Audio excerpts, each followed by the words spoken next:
किसकी मजाल जो छेड़े दिलेर को, किसकी मजाल जो छेड़े दिलेर को, गर्दिश में घेर लेते हैं गीदड़ भी शेर को। जय हिंद साथियों, मैं दीपक भारती आप सभी का आपके अपने चैनल भारतीय ज्ञान दर्शन पर स्वागत करता हूँ। ये लाइनें आज क्यों फिर दोहराई गई हैं? क्योंकि ठीक उसी प्रकार दो सीमाओं पर गीदड़ों ने घेरने की गुस्ताखी की है। कल की वीडियो आपने सराहा, काफ़ी अच्छा लगा।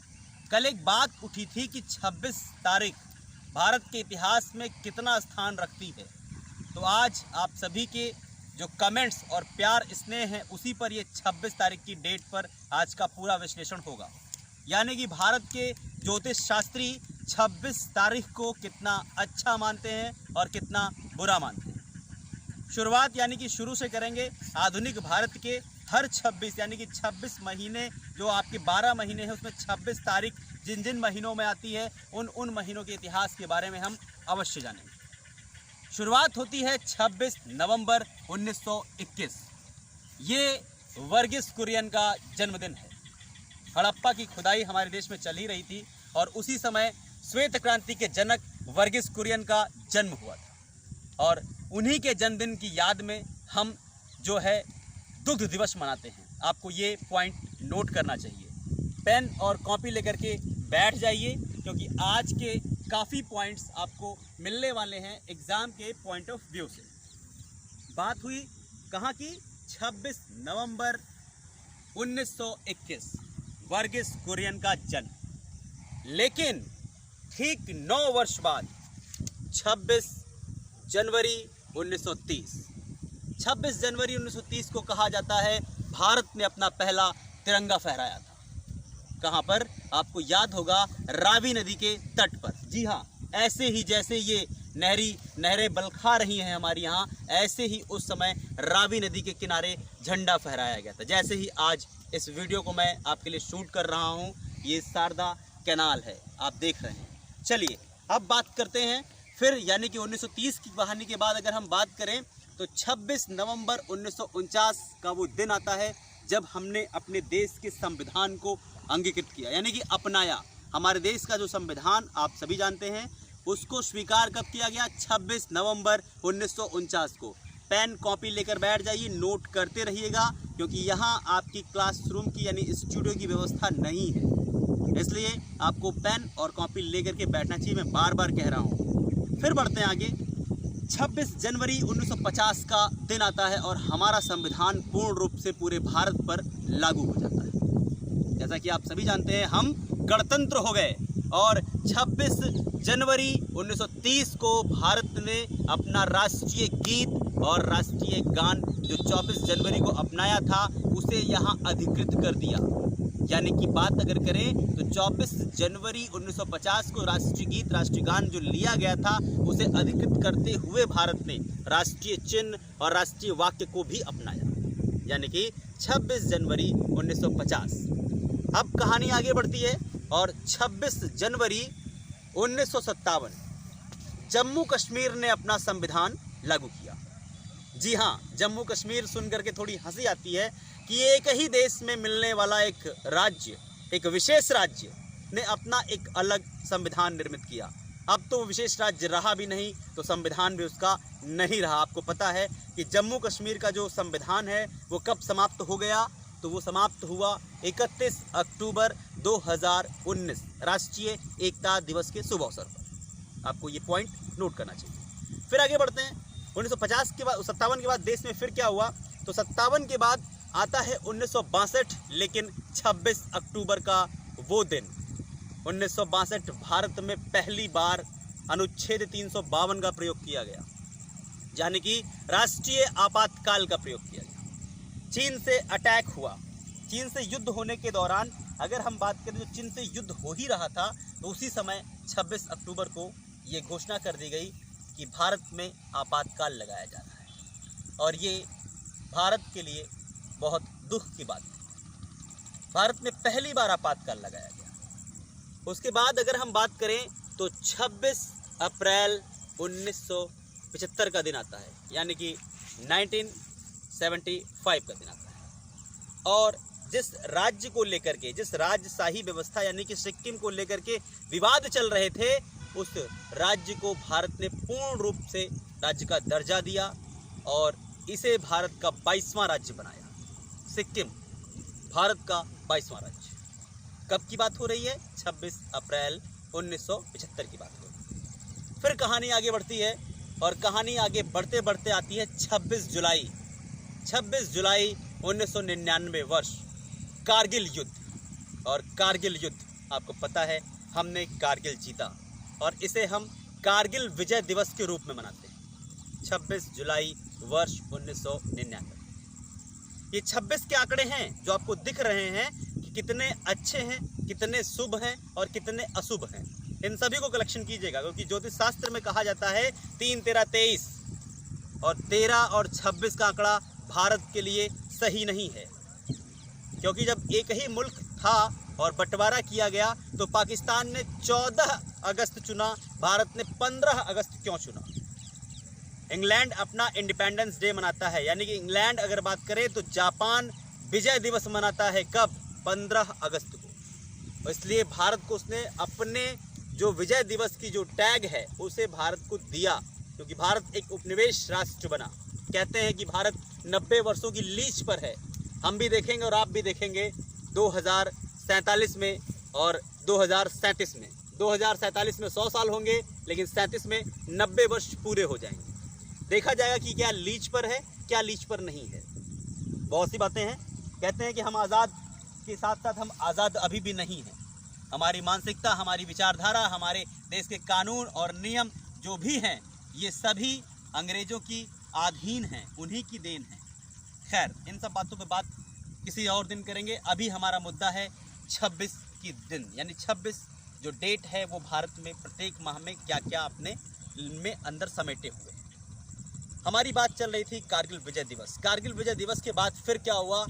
26 जनवरी 2001 का वो दिन आता है और ये मनहूस दिन 26 जनवरी 2001 का भारत के एक हंसते खेलते राज्य गुजरात, जहाँ के अपने प्रधानमंत्री महोदय माननीय श्री नरेंद्र मोदी जी, वो गुजरात जिसे 17 बार लूटा गया, सोमनाथ का मंदिर जहाँ हुआ है और जिसे 17 बार लूटा गया, उस गुजरात की बात कर रहा हूँ मैं। उस गुजरात में, गुजरात के भुज और कच्छ में भूकंप आया और ये भूकंप अब तक भारत में सबसे अधिक तीव्र भूकंप कहा जाता है। 7.5 से 9 पॉइंट तक इसके रिएक्टर पैमाने पर इसकी जो है तीव्रता दर्ज की गई। भुज और कच्छ तबाह हो चुका था, टूट चुका था, उसको फिर से बसाया गया। ये कहानी 2001 की है। उस समय भारत के तत्कालीन प्रधानमंत्री पंडित अटल बिहारी वाजपेयी। अब कहानी में थोड़ा सा एक वेरिएंट अगर बात करें, थोड़ा सा अगर चेंज कर दें, या दुर्भाग्य से ये घटना एक दिन पहले हो जाती है, एक और घटना, यानी कि 26 फरवरी 2002 अगर हो जाता दोस्तों, तो इतिहास के 26 के इतिहास में एक और कलेक्शन बढ़ जाता। 27 फरवरी 2002 को हुआ था गोधरा कांड, लेकिन अगर ये 26 तारीख को हो गया होता तो एक और मिसाल कायम होती 26 जनवरी, 26 तारीख की, 26 नवंबर की, 26 फरवरी की। चलिए खैर कोई बात नहीं, आगे बढ़ते हैं। यानी कि अगर हम बात करें तो 2001 के बाद अब घटना कौन सी घटती है? 2004 आता है। 26 दिसंबर 2004, 26 दिसंबर 2004 को भारत में सुनामी आती है। और आप जानते हैं भारत में एक राज्य है जिसे कहते हैं आपदा का द्वार, उड़ीसा। उड़ीसा के तटों पर टकराव आता है और इसी अगर हम बात करें सुनामी की लहरों के कारण, सुनामी में हमारे देश का दक्षिणतम बिंदु इंदिरा पॉइंट डूब गया। आप इसे सर्च करिएगा और पढ़िएगा, इंदिरा पॉइंट अब डूब चुका है। अब बात करते हैं दोस्तों, यानी कि अगर की जाए, यानी कि 2004 के बाद भारत में क्या हुआ। 26 नवंबर 2008 वो मनहूस दिन, ताज होटल पर हमला किया गया। कसाब का नाम आपने सुना होगा, अब्दुल अजमल आमिर कसाब। कसाब को रंगे हाथ पकड़ा गया। 4 वर्षों तक युद्ध चला, 4 वर्षों तक इस पर केस चलाया गया। पाकिस्तान के साथ शीत युद्ध हमारे चलते रहे, हमने सबूत पेश किए, पाकिस्तान मानने को तैयार नहीं। आपने देखा होगा इसको। लेकिन दुख इस बात का है कि 21 नवंबर 2012 को कसाब को फांसी हुई और ये फांसी उसे 26 नवंबर को होनी चाहिए थी। 5 दिन अगर सरकार ने लेट कर दिया होता तो 26 तारीख का इतिहास का कुछ गौरव और अच्छा हो जाता। 26 नवंबर को हमला हुआ था, 26 नवंबर 2008 को, 26/11 जिसे कहा जाता है। लेकिन कसाब को फांसी 21 नवंबर को हो गई। अगर 5 दिन सरकार और रुक गई होती, हालांकि वो कंडीशन ऐसी थी, सरकार के ऊपर दबाव बनाए जा रहे थे, सरकार भी करती तो क्या करती, लेकिन सरकार ने जो किया ठीक किया, क्योंकि राष्ट्र से बढ़कर कुछ नहीं है। 21 नवंबर 2012 को कसाब को फांसी हो गई। कसाब से एक प्रश्न याद आ रहा है, कसाब के वकील का क्या नाम है? और कसाब यानी कि एक आतंकवादी भारत के प्रवेश द्वार है ना, बम्बई गेटवे ऑफ इंडिया से भारत में एंट्री करता है। तो आप मुझे बताएंगे यह किस जहाज से भारत आया था? 2 प्रश्न हैं। कसाब के वकील का नाम बताना है आपको, जिसने भारत में केस लड़ा कसाब के पक्ष से, ठीक है। सरकार की ओर से कसाब के विरुद्ध कौन लड़ रहा था वो भी आप बताइएगा कमेंट्स बॉक्स में, ठीक है। अगली वीडियो में मैं 13 तारीख का, यानी 13 जो आपकी 13 तारीख है, 13 जनवरी, 13 दिसंबर, 13 फरवरी, तो भारत में 13 का कितना इतिहास है उस पर हम लोग जो है अपनी रिपोर्ट निकालेंगे या उस पर एक सर्वे करेंगे और वो आपको बताएंगे कि 13 को क्या हुआ था। अभी कहानी कहाँ होती है, 2012 की तक चल रही थी। 21 नवंबर 2012 जो फांसी हुई, उसके बाद की बात हम करते हैं। तो अब एक अच्छा दिन आता है, 26 मई 2014। और 26 मई 2014 आपको पता है हमारे देश के सबसे ज़्यादा प्रभावशाली व्यक्ति अभी तक जो प्रधानमंत्री हुए हैं वो माननीय श्री नरेंद्र मोदी जी हैं, और उनका पदभार ग्रहण समारोह हुआ। उनके कार्यकाल का आगाज़ था, ये पहला कार्यकाल उनका 26 मई 2014। ध्यान रखिएगा, 26 जो हमारे लिए कितना अच्छा है और कितना बुरा है। फिर बात करते हैं हमारे यहाँ 26 फरवरी 2019 को हमने उन पाकिस्तानियों के पाकिस्तान में घुसकर अपना एयर स्ट्राइक किया, यानी कि पुलवामा हमले का हमने बदला लिया।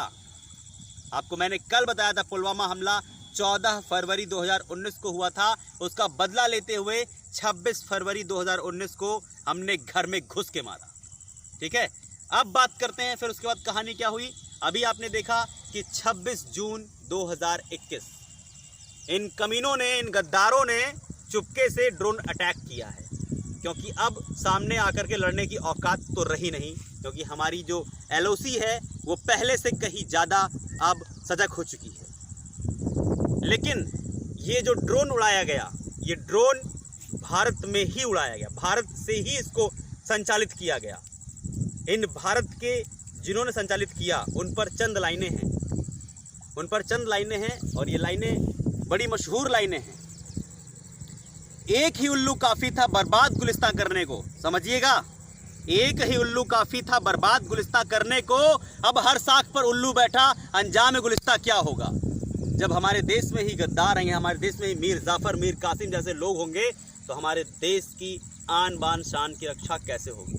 लेकिन अगर एक मीर कासिम और मीर जाफर भी हैं तो हमारे देश में कई ऐसे पृथ्वीराज चौहान भी हैं, ये बात ध्यान रखिएगा। तो आज के लिए इतना ही साथियों, ये वीडियो कैसी लगी आप ज़रूर बताइएगा। यहाँ की बात करें तो यहाँ पर आप देख रहे हैं, इस नहर पर भी अगर हम चर्चा करें तो ये शारदा नहर है। आपको पता, यहाँ से एक क्वेश्चन निकल के आता है, शारदा नहर परियोजना कब शुरू की गई थी, किस प्रधानमंत्री के कार्यकाल में शुरू की गई, और इसका जो मेन पॉइंट है नहर का, वो किस नदी से इसका संचालन मुख्य रूप से है। एक अच्छा सा प्रश्न बनता है कि प्राचीन इतिहास में नहर जो थी सिंचाई का मार्ग थी भारत में, तो नहरों की खुदाई प्राचीन इतिहास में किस राजा के द्वारा कराई गई थी, और मध्यकालीन में किस सुल्तान ने, किस राजा ने, यानी किस मुस्लिम शासक ने नहरों के लिए कार्य किया। आधुनिक भारत में अगर बात करें तो किस प्रधानमंत्री ने इन नहरों के लिए कार्य किया। विश्व इतिहास पर अगर हम बात करते हैं तो 2 महासागरों को जोड़ने के लिए नहर, स्वेज नहर, जो विश्व में नहर की क्रांति लाता है, तो स्वेज नहर यानी स्वेज कैनाल की शुरुआत किस देश ने की थी और किस देश के सहयोग से इसे स्थापित किया गया था। इन प्रश्नों के साथ मैं आपसे अलविदा चाहूँगा। आज के लिए इतना ही। इन प्रश्नों के उत्तर कमेंट्स बॉक्स में दीजिएगा। अगले सेशन में मैं इन सभी प्रश्नों का उत्तर अवश्य दूंगा। तो आज के लिए इतना ही साथियों। जय हिंद साथियों।